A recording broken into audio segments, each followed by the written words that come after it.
Well, hello and welcome again to Medical Mastery, the podcast of the Emerald Coast Medical Association. Thank you so much for joining. I am Don Davis, your amaranthine host. I'm a cardiologist here, and I am very happy to have a friend, a person that I've had the joy of working with, a speaker, author, international speaker as a matter of fact, husband, father, grandfather, and we'll talk about some of your other titles that you might have along the way. Titles you've given me over time. Indeed, some of them earned. But either way, we have Mark Noon with us today. Thanks. So Mark, thank you so much for being here. And we're going to learn all about you and why you may help us out here in our healthcare quest in the Emerald Coast. Okay? Yeah, my pleasure. Thanks. Appreciate being here. So let's start off. Tell me where you're from. Originally, OG. Yeah. Originally, well, my mother's womb. That's way back. Probably Okay, earlier than you want. let me take that down. Yeah.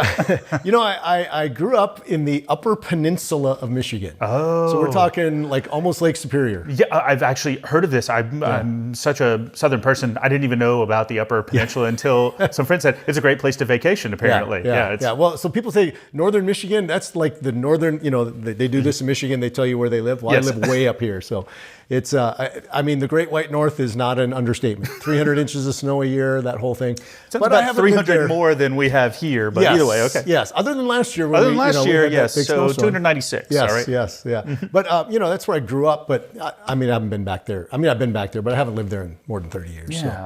But I have lived down here in the Panhandle of Florida. I live over in Niceville. So I have lived here 21 years. Gotcha. Yeah. So you've acclimated to the weather, one would think. Yeah. Yes. But when we did have that snow last year, I was the only person who still had a snow shovel. So I was cleaning everybody's driveway and their sidewalks. It was coming from Louisiana, it's kind of a thing that you do is you always have an axe in your attic, and that's in case the floodwaters rise, you need to be able to chop out. And it sounds funny here, but in New Orleans, no, you live or die by that. Yeah. So I can resonate with the fact that you had a snow shovel there because you never know when that's going to come up there. Exactly. And it came in handy. So now tell me so you grew up in Upper Peninsula, Michigan. Yeah. Then tell me about where you went to college. I didn't go to college originally. Yes. Joined the Air Force. Okay, good on you. I enlisted in the Air Force. They gave me a job as a lab tech, which I had no idea what a lab tech was when they gave me the job. Lucky you. But it sounded good. It was a medical job. I wanted a medical job. I knew that. I wanted to be in healthcare for some reason, whatever. I felt that was the right way to go. Yeah. The Air Force gave me a job as a lab tech, trained me, and I spent 20 years doing that. Gotcha. But I finished my degree while I was in the Air Force, transitioned to being a lab director and officer in the Air Force. Yes. So I spent the last 12 years directing and leading laboratories. And what was your undergraduate interest? What did you get your degree? Well, I got it in medical technology because that was the Air Force gave me this job. They trained me. I transferred that to a full bachelor's degree in medical technology, and then finished a master's degree in human resource management while in the Air Force as well. Well, first of all, thank you for your service, and I mean that sincerely. Secondly, so tell me what it was like being in the Air Force.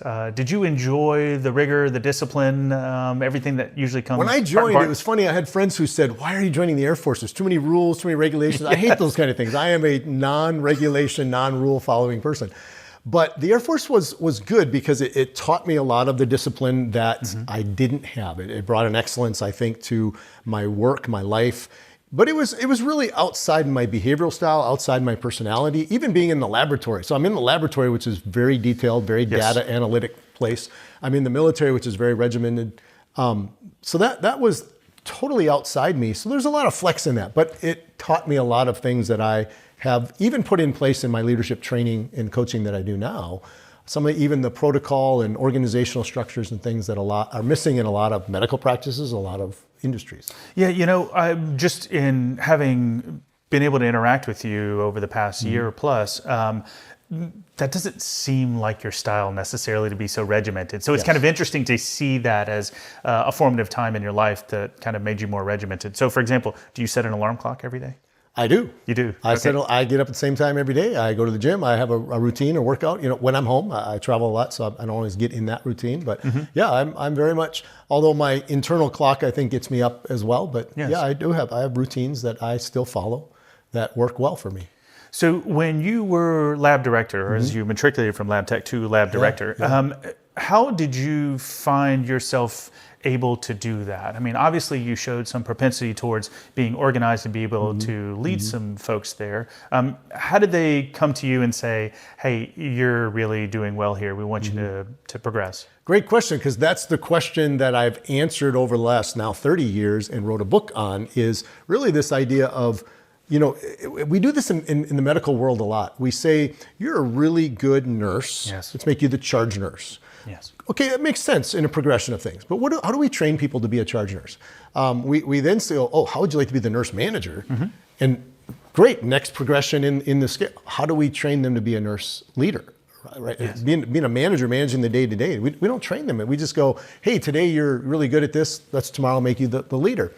And it's not inherently wrong, but what's the training to get there? So here I am, I kid you not, literally on a Friday, I'm a lab tech. And on Tuesday, I show up at my next assignment and I'm a lab director. Now I'm the boss, I'm in charge. You've learned everything in 5 days, Right. so you should have it all, right? And this is it. What was my training to be a lab director? 3 days to think about it. Really, I mean, that's what, and I only had 3 because Monday was a holiday or something. So I started on Tuesday. Yeah. So that is some truth to that. And so it started this quest for me, and that was in the year 2000. So now it's been, 25 years of me developing as a leader, and then how do I develop other people as leaders? How do I build them to where they don't have to step up to a role as a leader, they can step into a role. Oh, That's yeah. so the difference. That's very well stated. Yeah. This dovetails a lot with some of the experience that I've had, which is, you're training forever. I said to you personally, I spent the first 10 years of my career trying to prove to myself that I could do cardiology. Yeah. And then once that actually became an easier part of my life and everything else became a lot harder, that's when I said, wait a second. I didn't do any of this other training. I don't know anything about this. Exactly. So did you ever feel any imposter syndrome as you were thrown into this limelight as leadership? That's a term that probably has come about in the last 5 years more so than when I was in that position of leadership. So I never thought of it in that way. I never looked at myself as inadequate. I just was sort of catching up. I always felt like as a leader, if I was at least a page ahead of everybody else in the book, so to speak, I could lead well. And then eventually you get to where you're a chapter ahead, and then you're a few books ahead, and then you sort of feel comfortable in it. So I never really felt like I was an imposter, like I didn't fit.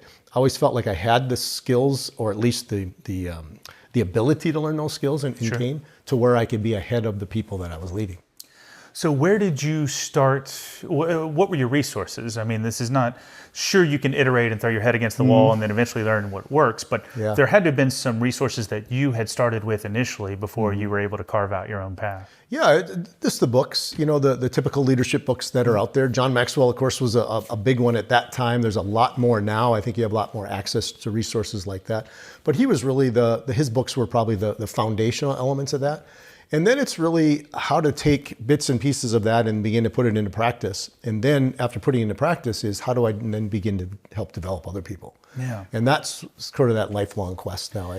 So, part of this is that you still have an output that you have with your lab that you are responsible for. And the other part seems to be like, almost if you focus in on your individual elements, the people that you have around you and coach them up, then the outcome takes care of itself. Is that how you thought about it, or? I looked at it like I do. I have this duty to, as a lab director, you have a duty as a cardiologist to, take care of our patients, but you're also leading your own practice. I'm also leading these people. It's not just I'm doing the job and I'm the position of leadership. How do I lead these people? And so for me, it was in my particular work life was to come in early in the morning, get a lot of my work done that I needed to get done, the analytical stuff, the stuff that's not my natural tendency. And then I'm available as a leader to lead these people, to invest in them, to spend time with them, to get to know them, to figure out what it is their goals and dreams and aspirations are so I can help lead them to that. How do I set them into places and positions? Or I used to bring people to meetings with me. Meetings, nobody wants to go to meetings unless you're not part of the meeting. Then you're always wondering what's going on in the meeting, so you want to be part of the meeting. Yes. And in the Air Force, running a meeting is not as fun. No, I can tell you that. Running a meeting is not fun. But in the Air Force or military, we call them secret squirrel meetings. It's these meetings that everybody goes to and you wonder what goes on in there. So I would bring people to these meetings who would then get an idea of what leaders talk about when it comes to leading an organization.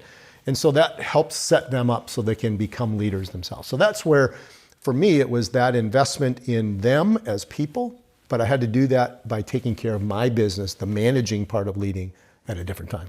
So one of the things that I just noticing how you've interacted with me and noticing how you interacted there in that story is that your focus was on your people that you had, was getting them to the place that they needed. In other words, your outcome wasn't, again, this lab product. That kind of came along for the ride, it seems like, but you were trying to get these people into their right place. And some of the right place may just be as a lab technician or right there. That's again, that's totally fine for people to land on. Yeah. So. You know, as I look back at it now, there were things that I did that I didn't know were the right things to do that now I coach on the right things to do. And just inherently, maybe I think in leadership, we always look at things as people are natural leaders, and there are natural leaders, or are behavioral styles that lead themselves toward being a natural leader. Then there are others who have to really work at the skill. Yes. But all leaders have to work at the skill as well, and to get better at it. There were things that I did that I look back at now that were important in what motivates people, what inspires them. You have to do the job as a lab tech, or as a physician, or as a medical tech, or whatever the role might be. But are there other things that people want to do to grow and to learn? You know, you and I, we've had conversations about leadership, and some of your staff that we've coached with who, have aspirations of doing some other things. Yes. You have staff members who want to be physicians at some point. Yes. Okay. Shout out Monica, by the way. Okay, Monica, good. Right? Yes. Yeah, let's give her a shout out. Yeah. And her aspirations are there. So as I'm coaching her in her current role, I'm thinking about, how is she going to lead when she's a physician? Yeah. She's going to go through all that medical school and all the things that they teach you, but I'm helping develop, and you're helping develop her as a leader so that she is sort of a step ahead of a lot of the other physicians she'll be at school with. Yeah, that's the hope, because I really didn't think about the leadership perspective going into it. Now, there's some verisimilitude in a concept that we had kind of coming through training, which is that you start off with unconscious incompetence, which is you have no idea how little you know, and then you get conscious incompetence, which is you start to realize how little you know, and then you get unconscious competence. Yeah. I'm doing the right things, I'm saying the right things, but I don't really know why. And then that eventually leads to this point of conscious competence.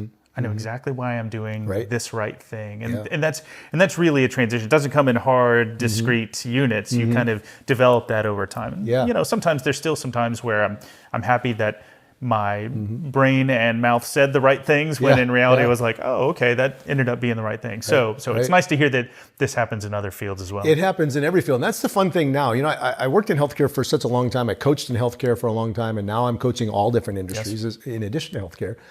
But the fun stage is that unconscious incompetent. I don't know what I don't know, and I don't care. That's exactly. Right? It can't be that hard, can it? It's the brand new physician who's out there, and brand new nurse who's out there, and is just excited to be a nurse, excited to be a physician, excited to be a lab tech, whatever. You don't have any idea. The scary one is the second one, where you know that you don't know. And that's where people make, I think, a lot of errors.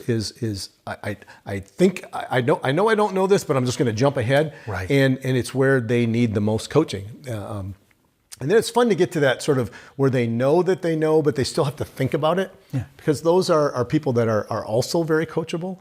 And then we get to those people who know what they're doing. And at that point, we should be coaching other people and leading them to be leaders, right?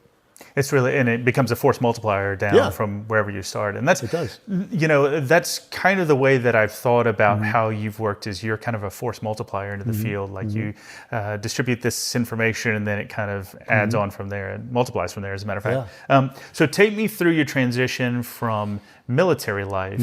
You retire after 21 years doing this. And why did you choose not to go further into the military? Because the military allowed me, about the last 5 or 6 years that I was there, allowed me to travel and teach leadership and do a lot of that within the healthcare community in the Air Force, as well as some other parts of the military as well. And I realized that this is what my niche was. This is what I love doing. This is what I enjoy doing. Had the Air Force said, Mark, we're going to let you do this full time, I would have stayed in the Air Force probably indefinitely until they kicked me out, because I really enjoyed it. But the opportunity to get out and to begin to travel and begin to work with healthcare, to work with leaders, to create better leaders, to create better employee engagement, better patient experience, all those things came about. through some meetings I had and introductions I had, networking that I had with some people at the Studer Group out of Pensacola, Florida.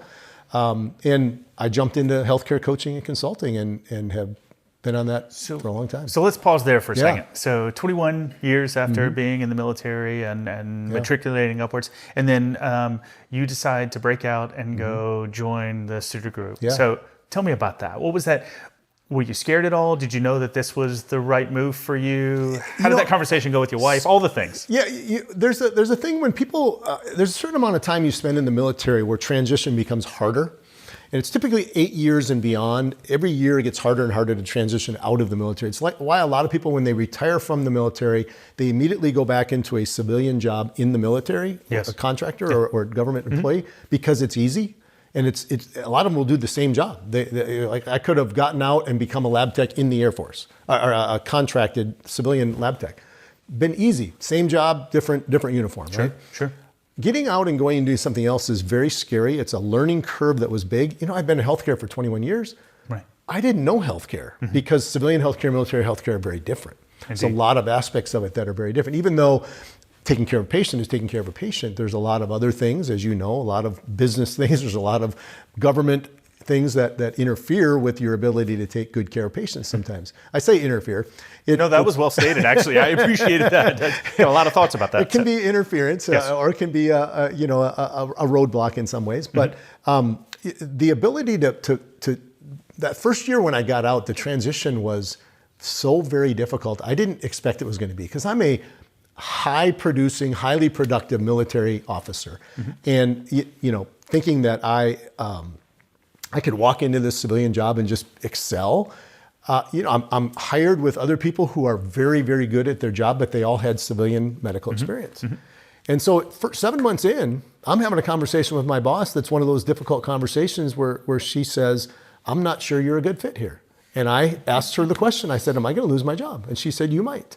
And I went, "Oh my gosh, I'm only 7 months into this after a stellar military career, and I'm on the verge of maybe having to look for another job," which at that point is like, okay, I don't know what else I can do. Yes, yeah. And so we transitioned to where I was working with a different part of the healthcare coaching that we did, and I excelled from that point on, and then moved into a lot more leader development and sort of found my niche in that area.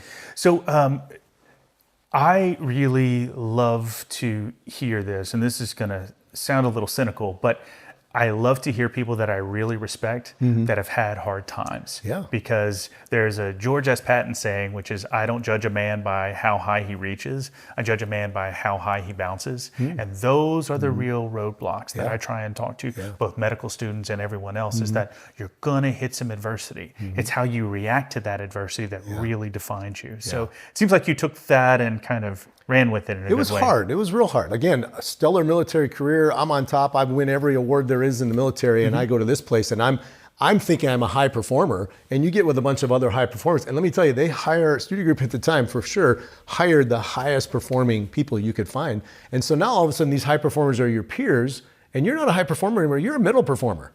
Even though 98% is middle performance in an organization like that.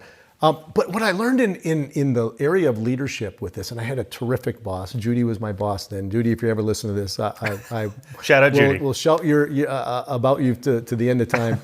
She knew enough that I was a good fit for the company, but I wasn't in the right area. It's sort of that good to great thing of being on the bus, but not in the right seat in the bus. Right. Moved me to a different seat. And it's a lesson that I've been able to take and use in other places and go, okay, is this person not a right fit in this area?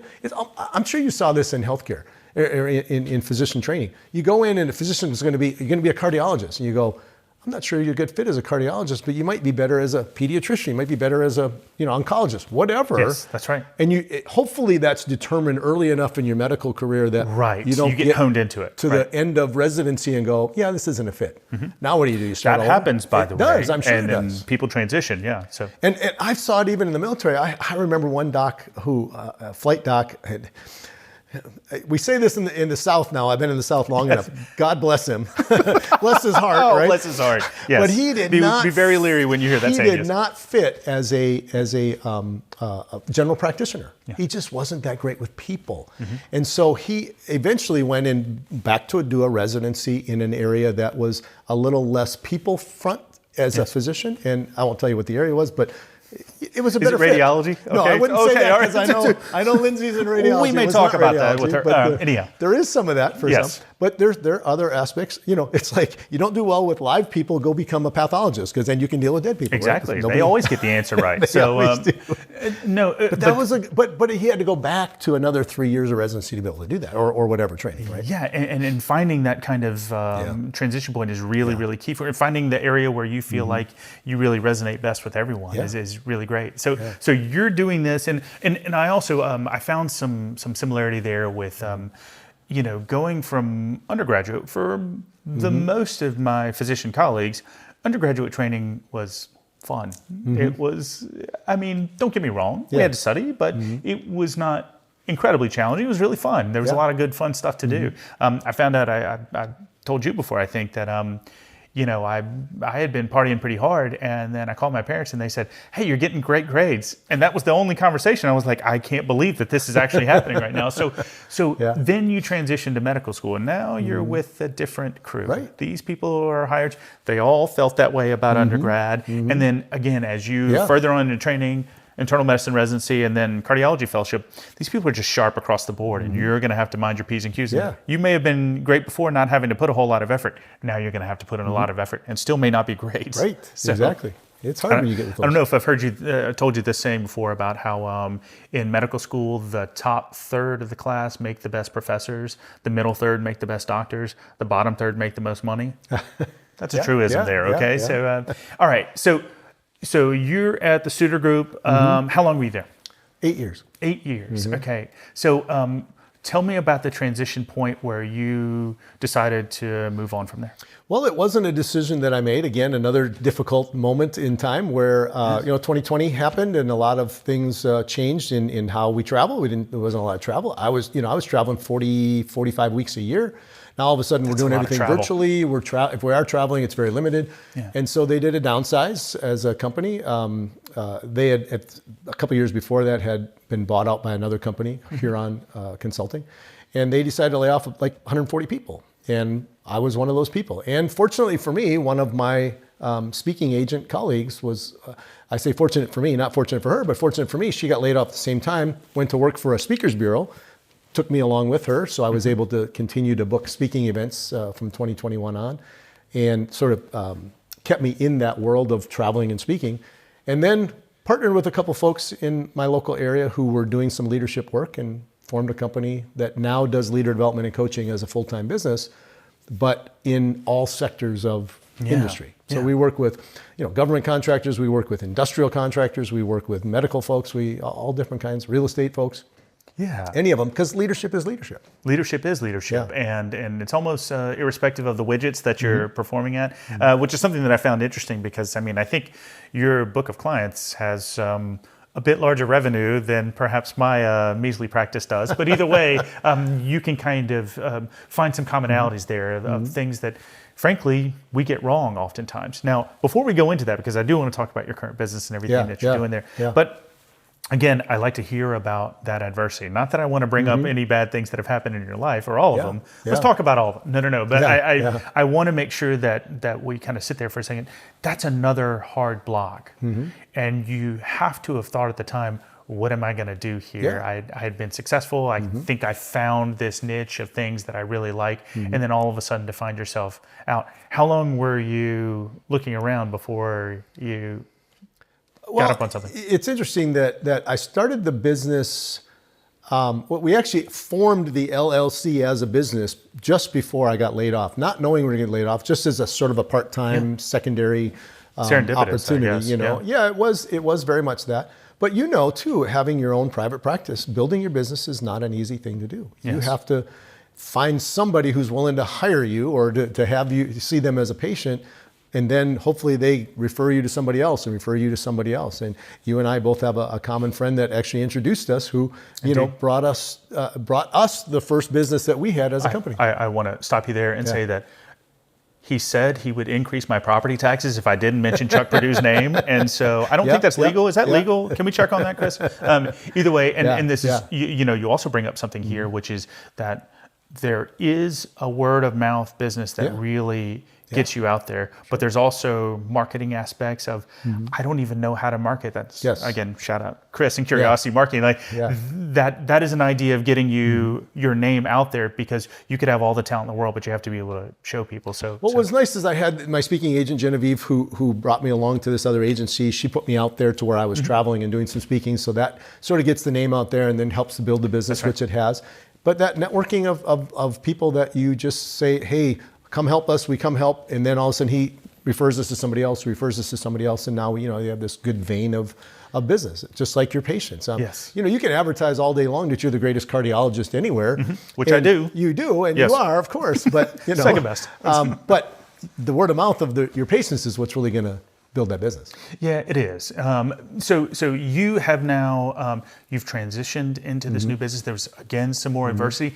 Now, something tells me, though, that the COVID times were very weird in healthcare, for sure. Yeah. But you, I would bet, have a different impact when you're in person and face-to-face than doing it via Zoom. I'm certain that you are capable of doing that and getting some key points across. Sure. But there's something different about being live for a lecture or live for a one-on-one or sitting impactful that I think gets lost in translation with Zoom calls. Do you agree with that? Yeah, think about those of you that are in medicine a while now. I'm sure you have done, and many physicians are doing, is telemedicine. Yes. Right? And telemedicine's fantastic. I love it because I don't have to travel to a specialist who's 150 or 200 or 500 miles away, right? So you bring that, especially if that doesn't exist in the area that people are in.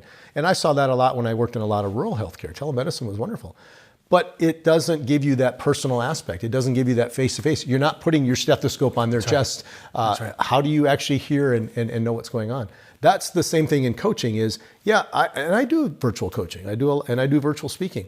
And it can be the message is delivered and people receive it, but there's something about that physical proximity that means something. It's me watching your body language. You're on a screen from here up on a Zoom call. I don't really know if you're fidgeting. I don't know if you're uncomfortable. I don't really know what's going on around you. I don't see the environment. It's like when I'm sitting in my office doing that, my dogs are coming to the window at the door and they're looking at me like, hey, come play with me. And I'm trying to coach this person. Doing work. All right, exactly. They don't understand. We're both wearing pants today. This is new for both of us, Right, a Zoom call, I'm wearing shorts or whatever. I have no idea.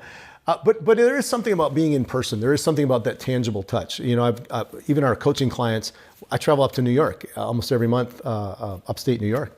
I have a client, I fly up in the morning at 6 o'clock in the morning, I leave, I get there about 12 o'clock their time. I coach all afternoon and I leave on a 6 o'clock flight and I fly back here. That's my normal day every month. I do what that. What a peripatetic life there. Well, that is tough. I love it, but at the same time, it can be taxing on you physically. But I'm coaching for 4 or 5 hours straight in that time period. Works well, but it's so much better than a Zoom call where I have no idea what's going on in their world. So there's a lot to say there, and I really want to land on that for a second because, I do find, so we are doing telemedicine. Yeah. And, I've talked to you before about how I usually know what I want to do with patients in the first 30 seconds to a minute. And the rest of the time is getting their buy-in. Yeah. First of all, that I know what I'm talking about. Right. Secondly, that they can trust me. Thirdly, that I'm here for your benefit. And that's really, the buy-in is the key thing there. I can say the smartest thing in the world. If they're not going to buy in, it doesn't matter. What's the best medication for a patient? The one they're going to take. Yeah. I find that the telehealth, you can still get that rapport. It just takes a little longer. Yeah. You have to kind of address the elephant in the room that, hey, this is weird talking through a video screen, but we're still here. I'm still a person. I still want to help you out with the things that you're dealing with. And so there's still a way to establish that rapport. And, for rural places, well, of course, it's certainly better than the alternative. Now, I find now in my old man language that just driving over the bridge is enough for me to be like, geez, I am worn out today. So to imagine flying, working all day, and then coming back, that seems really tough. Yeah. It sounds tougher than it is, but I guess having traveled for, really 25 years, military, I did a bit of travel, but 13 years now I have traveled, nonstop, week in and week out sometimes. I just get used to it. It doesn't bother me. But the benefit of it is so much greater. When I get on that plane at 6 o'clock to fly back, I'm tired and I'll usually go take a nap or something. but I feel like I've accomplished something. Yes. I think that's, and again, not that I don't feel like I didn't accomplish by video, but there's something about being in person, shaking somebody's hand. I feel the exact same way Yeah. in my interactions with patients. You know, I've talked to you before about how that's my mindfulness time. Yeah. That's where I slow down. That's where I'm not worried about dinner or what the kids are doing or anything like that. That's where I'm there. And that is really great. I think for us as humans is to be kind of present in that moment. And so I would imagine it's the same thing with you. When you're lecturing and you're present in that moment, then that's the good you time. You get a lot of benefit from that as well. Well, you see an audience reaction when I'm speaking, you know, in person versus on a screen. Even when I'm on a video screen, sometimes they'll have all the people on the screen. You can see them, but you don't really see the reactions. You don't know their names. I like to get to know people, I like to interact with them. I like to put them into the presentation. You know, if I get an hour ahead of a presentation on leadership and I get to interact with the audience before and I learn some names, I'm using those names while I'm speaking so people feel like they're a part of what's going on. Yeah. Leadership is exactly like you and your patients. It's the more time as a leader you spend with the people you're leading or the people you're speaking to, your people you're coaching, is just like your patients. The more time you spend with them, the more they're going to be compliant to the things that you're sharing with them. The more they're going to trust you and what you say about taking care of their health. They're going to trust me more when I spend more time and I get more relational with them as a leader. Now, first of all, tell us what your current business venture is. Tell us what the name is. Tell us about it. So we are Leadership10, TEN.org is our website. We are we look at it like this. We are a leader development and organizational coaching practice, right? So we are in the business of leader development. And we say leader development versus leadership development. It's not about your skill as much as it's about the person gaining the skill. So it's a focus that is very centered on the person and not the process. Yes. We have lots of processes. Sure. But we build a relationship with the person and we develop them to have the skills they need to lead. And we do that through coaching, we do it through assessments, we do it through speaking engagements, we do it through lots of different means. And it's always going to be tailored to the need of the organization. You as a physician leader you're still in leadership, but the need is different than it is with somebody who's like my folks in Rochester, New York, who are underground drilling and laying out pipes and electrical lines. That's what they do. It's a very different world then, but it's still leadership. Yes. You're leading a patient is one-on-one, one person at a time, your staff at a time. They're out there with the public, they're out there with consumers or with customers. Right? So you've got a client book, I don't know, well into the thousands, if not more so than that right now, I would imagine, certainly once you incorporate your international speaking. Do you find it's helpful for those that are seeking your services to have any knowledge about leadership, or would you rather have a blank slate that you can kind of formulate as clay? Yeah, that's a great question. Well, one in a row. Let's go. All right. Yeah. That's a good one. You know, Donnie, I have to think about that for a second. I think there's I personally, so I have two partners in the business. And between us, we have more than 100 years of experience in leadership. And we always joke about that because we're all, 50 plus and above. I'll just tell you that. This is fair. And so I won't tell you their exact age. No, they're all older than, my partners are older than I am. I always like to mention that. But, I like the young, fresh leader who has no real knowledge or experience. I personally like that. One of my business partners, Rob, he loves the experienced leader. He likes to sort of dig deep into their thoughts and patterns. I like the fresh young group who don't know a whole lot. They're the unconsciously incompetent. They don't really know what they don't know. And I'm going to tell them, here's what you need to know. Yeah. And they take it and they run with it. The most difficult is typically the consciously competent, the ones who know everything and think they know everything and are cruising along because they don't always take coaching as easily. Yeah. When I find one of those folks, they will jump on and they will okay, I'm at 97%. I want to be 98. Mm-hmm. I like that. You're that kind of person. You're in the 90s and you're going, I want to be one step further. I want to be one step further. You're not the 25% guy who needs to get to 50 by just being nice to people. That's what I say in healthcare, right? You can go from 25th percentile to 50th percentile just by being nice. God forbid.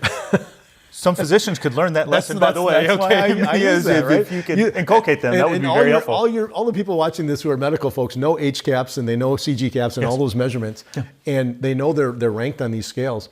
Literally, 25 to 50 is easy to get to. I can get you there next week by just smiling and being nice to people.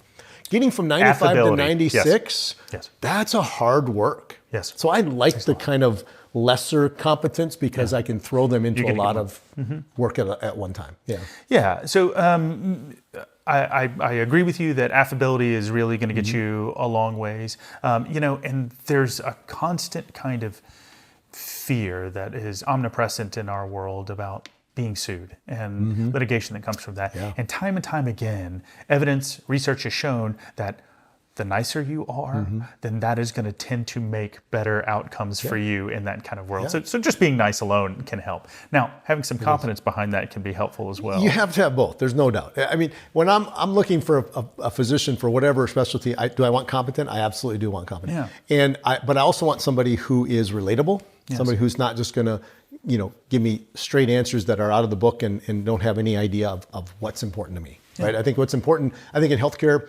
what's important to the patient is what's important to the patient. And I don't think healthcare providers always go into the conversation looking for what's important to the patient. They're looking at, this is what I know is the right thing to do. This is the step-by-step. And it doesn't always fit. And the same with coaching as leaders. It's not always a cookie cutter, here's the step-by-step process. Right. It may be different for you as a cardiology leader than it is for an industrial gas and pipeline leader. One would hope that it should be in some sense. Yes. I mean, you have to kind of bespoke this towards your customers. And I really, I like this thought. I've told you before, I really think healthcare should be a customer service business and that we've lost sight of that. And so I like when we're approaching this from let's meet the customer where they are and kind of take them where they need to go. Yeah. When, I have 3 grandkids and my kids are very particular. Do you like them? I love my grandkids, just a little Just bit. a little. Maybe even more than my kids. No, maybe. We'll cut that, okay? That's all right. Every grandparent says that, I think. But here's the thing is my kids now are bringing their kids to the pediatrician, and they have chosen pediatricians who will listen to what they have to say. Yeah. There's important things that my children want to do with their children, my grandchildren, that I wouldn't have even questioned back when I was raising them about their healthcare and what's nutritional and what's not nutritional. And we've learned a lot more. And so my kids want a pediatrician who is going to listen to say, hey, here's what I've learned about this. Tell me what you think and respect that opinion. Not just say, oh, it's a bunch of garbage. Don't listen to that. Here's what you need to do, right? But I didn't grow up that way. My pediatricians, as nice as they were, they didn't think that way. There was a paternalistic approach that they had. Here's what you need to do, go do it. Yes. As opposed to kind of a conversational, interactive, shared decision, medical decision making. And I know it frustrates physicians and other healthcare leaders when you have the Google experts, medical experts who come in as patients. But at the same time, I respect the patients who are doing research and trying to learn and grow. Yes. I've actually found that there's a saying about if you can't explain it well to somebody who doesn't know the topic, you don't know it well enough. And so I found that as a good exercise for me to be able to talk about why do I think statins are worthwhile in patients that have had cardiovascular disease? Why do we treat hypertension? Why do we pick certain medications for certain different aspects? Why is aspirin helpful in any way? Those are really helpful exercises to go to make sure that you know something. It's kind of like when you lecture to people, you're never going to learn about a subject more than when you've got to lecture to somebody and really feel your weak spots out of that. Sure. And I want an audience to question me as a speaker. Yes. I want them to question me as a coach, because then I have to defend my position or defend why I think this is the right way to go. And I'm okay with it not working for you as it might work for, it might have worked for me, and it doesn't work for you because I was a lab guy and you're a cardiologist. Even in the healthcare world, there may be some differences in how we lead based on those experiences. But, we're kind of ever so permutating towards the truth, we would think. And there's, if somebody asks a question of me, whether that be a medical student, a patient, or otherwise, and it really challenges my beliefs, that's a great thing. That's a great thing for me to say, wait a second, I thought I knew this thing, and now all of a sudden, maybe I didn't know it as well as I could. It kind of restarts you down a pathway. So I like that kind of thing. I think it's humility. I think it's walking in humility. It's not always I'm the most certain. humble person. I will just say that right now. I tell everybody way more humble than anybody else, I can tell you. Yeah, Lindsay would agree. She would. So now tell me about your day-to-day life. It sounds like it's a lot of travel. There's certainly some international lectures that you are giving and other things. what do you feel your day-to-day life is like? I mean, how do you feel that do you feel yourself as a lecturer? Do you feel yourself as a coach? Do you feel yourself as a family first? Is it all those? How do you think of yourself? Yeah, it's all of those things. I guess it's because every day is different. Today has been a coaching day. Coached this morning before we did this podcast.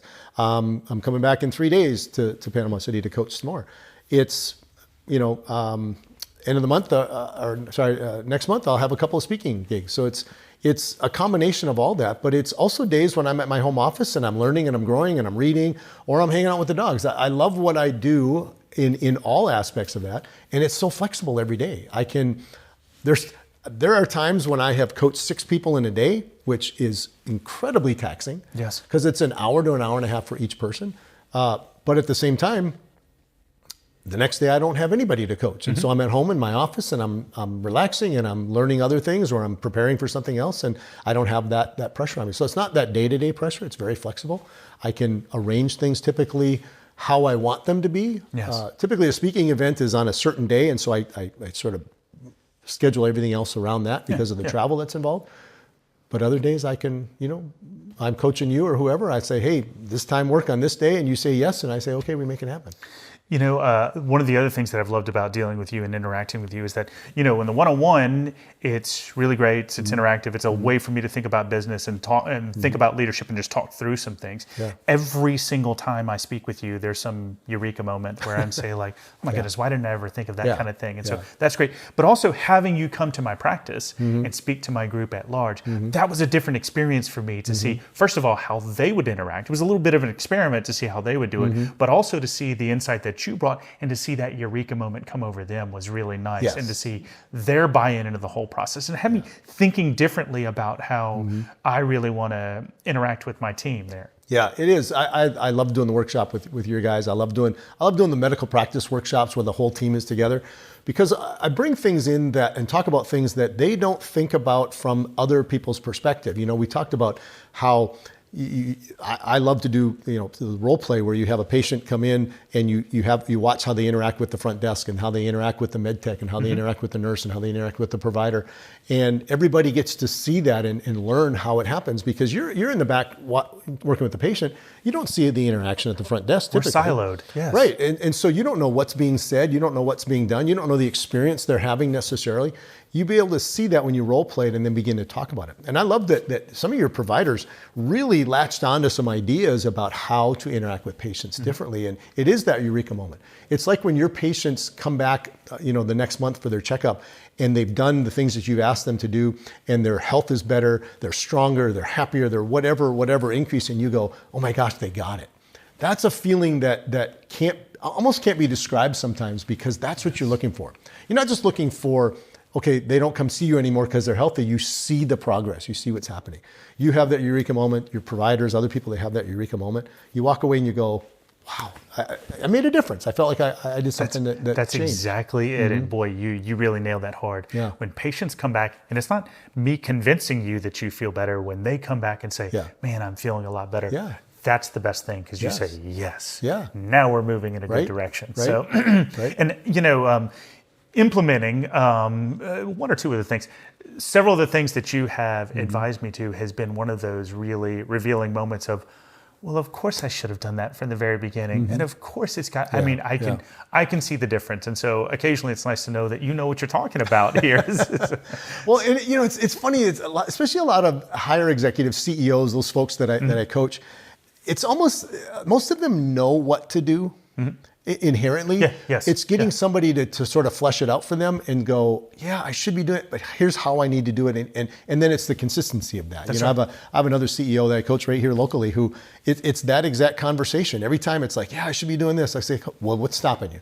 Okay, let's work through that. Let's figure out how to get you beyond making the excuse not to do the things you know. Yeah, I've found that in talking with you a lot is that you'll really cut through a lot of the fluff that I'm kind of permutating on in my mind, and then all of a sudden say, so what's the thing that you need to do? And then I'll say, well, ultimately okay, so how do we get to that? And then it really crystallizes a lot to think like, well, yeah, why haven't we been talking about directly, if this is the thing that we say is going to be worthwhile, we should be doing that kind of thing. Yeah, yeah. I would say all of your providers, all your colleagues that you work with, they know what matters to a patient. Sure. It's just you get caught up in seeing 20 or 25 patients a day, and you're in this 15-minute routine, and you go, oh, I got to get to the next one, I got to get to the next one, and you lose sight of the interaction and the relationship. Yeah. It's hard. I get it. You have to see this many for whatever reasons, but yet, if you don't take time with them, then you're the callous doctor who doesn't care, and you're just seeing patients, whatever. And are these people going to do what you ask them to do? Likely not. And are they going to come back and see you? Likely not, maybe. The ones who take the time are always running behind, so they're late to the next one. And that's frustrating. Yeah. It's frustrating for everybody. Sure. But it's the important element. You already know that you need to do these things. We get caught up in the day-to-day.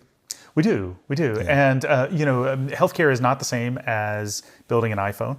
So it's not just going to be the same amount that it takes for every process. It's going to take a little bit give and take there. Yeah. So what are some really high yield things that, let's stick with doctors for a second, that practice owners could do right now that would help their leadership in their practice? Yeah, leadership in their practice. So I think building relationship with the people you work with. Building the relationship so that you know them. Let's put it this way. They want to know who you are. Yes. As a leader. They want to know who you are as a physician. They want to know who you are as a person. They want to know that they are cared for by you as a leader. And that's where I think the struggle comes in, is how do I balance this patients I have to see, practice I have to manage, and I have to take care of my people too. And not only just take care of them, let them know that I care about them. Right. Caring for them and caring about them are not necessarily the same thing. And then the other is, are you good at what you do as being a leader? Meaning, okay, I may not be a great leader today, but I'm coaching with Mark and I'm getting better as a leader. Or I'm learning this and I'm getting better as a leader. Just like as a physician, you never stop learning. I mean, if you stop learning everything you learned in medical school and that's all you know as a cardiologist, are you going to be effective to what's going on today? Probably not. Medicine is incredibly humbling. As soon as you think you know it, you will absolutely be humbled. Yes, and then all of a sudden new research comes out and it's like, oh, well, I've got to kind of go this direction. I've got to flex. So the same thing with leadership is we've got to be able to continually grow and learn, but the people around us need to know that we're doing that. And I don't think that's always conveyed. And it's not like, hey, I'm reading this book on leadership. I want you guys to know I'm going to be a better leader. There's a little bit of truth to that, but you're probably not going to say it that way. It's, do they know I care about them? Oh yeah, I'm sure they do, because I had a pizza party last week and everybody got to eat lunch together.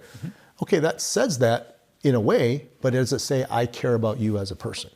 We'll use people we know that are wanting to go to medical school, and knowing that they want to go and doing everything we can to help them get there shows I care about their future. Even though they're going to leave me because they're going off to something different, I want to invest in them as much as I can 100%. And know that I care about their future.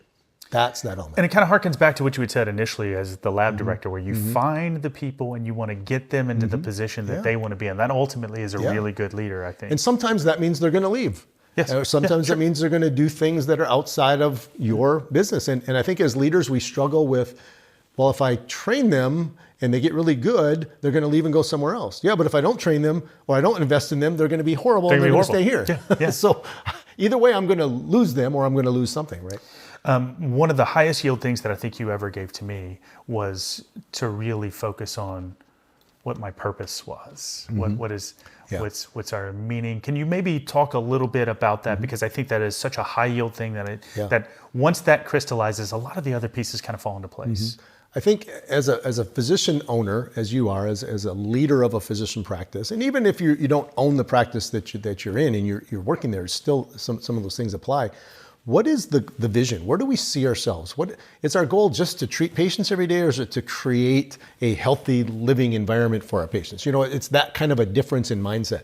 I just want to see 25 patients a day and make our money and do our whatever, or do I want to increase the liveliness of our patients? Do I want to increase their health? Do I want them to live long lives, or I just want them to see me, pay their bill, and move on to the next patient? Right. And we see that in corporate medicine sometimes, where there's just kind of this assembly line of people.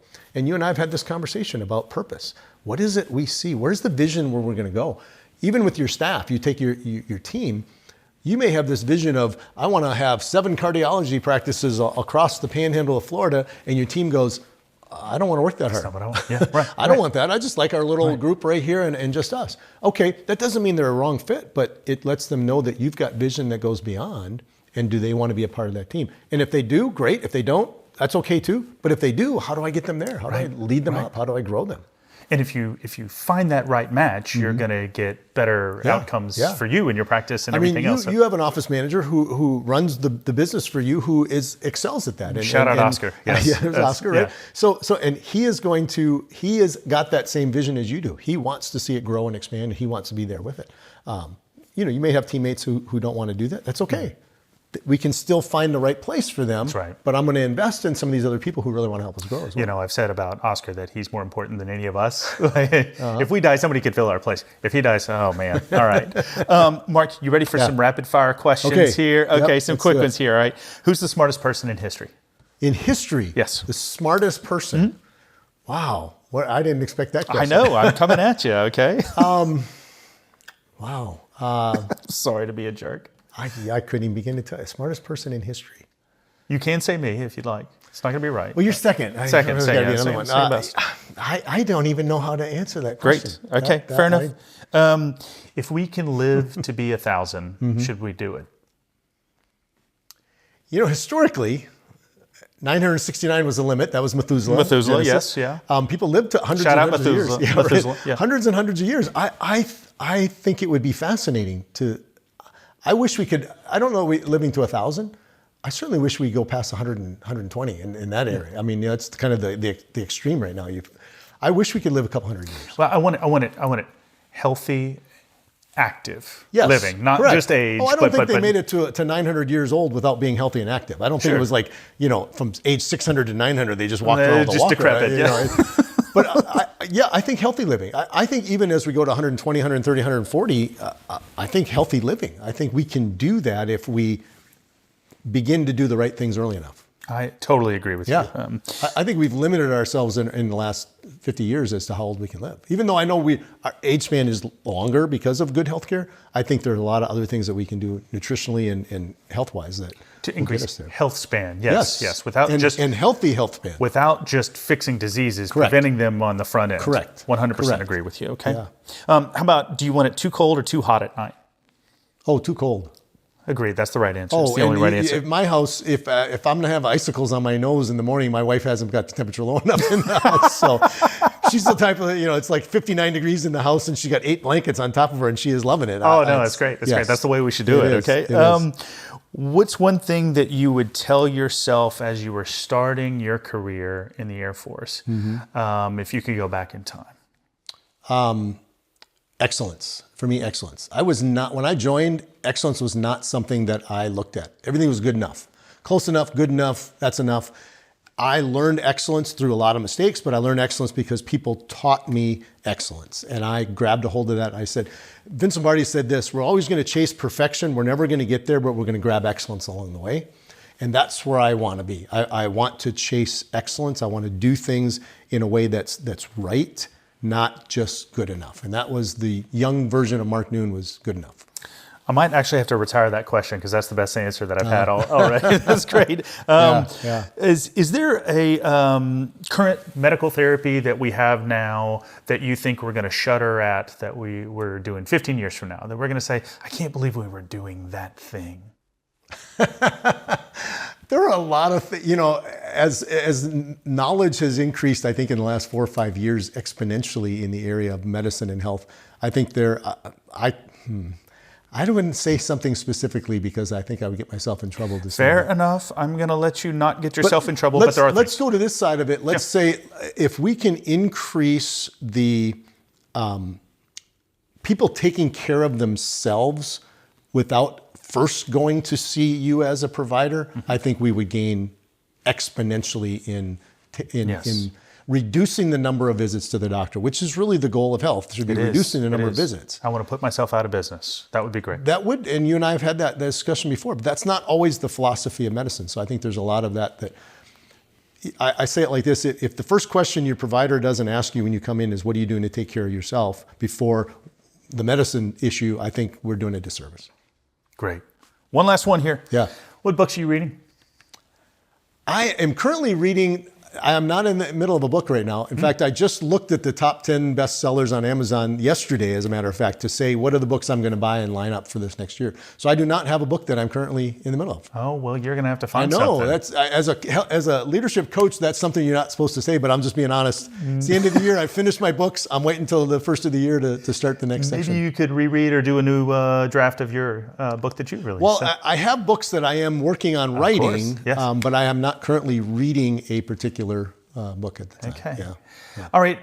Mark, tell everybody where we can find you and your services. Yeah, so leadership10.org is our website, but if you want to reach me, it's Mark, M-A-R-K, at leadership10.org. You are welcome to email me if you have questions and things I can do for you in the area of leadership, patient experience, employee engagement, anything like that, helping you run your practice in the area of medicine, helping you be a better leader, helping you be a better coach and mentor, whatever. Happy to do that. Well, I certainly can attest to the fact that you have helped me quite a bit. So I really appreciate all that you've done for me and my family. Yeah. I appreciate what you do for our entire community and society in general. Thank you for helping us make medicine better together. Yeah, sounds good. Thank you for joining us, Mark. My pleasure.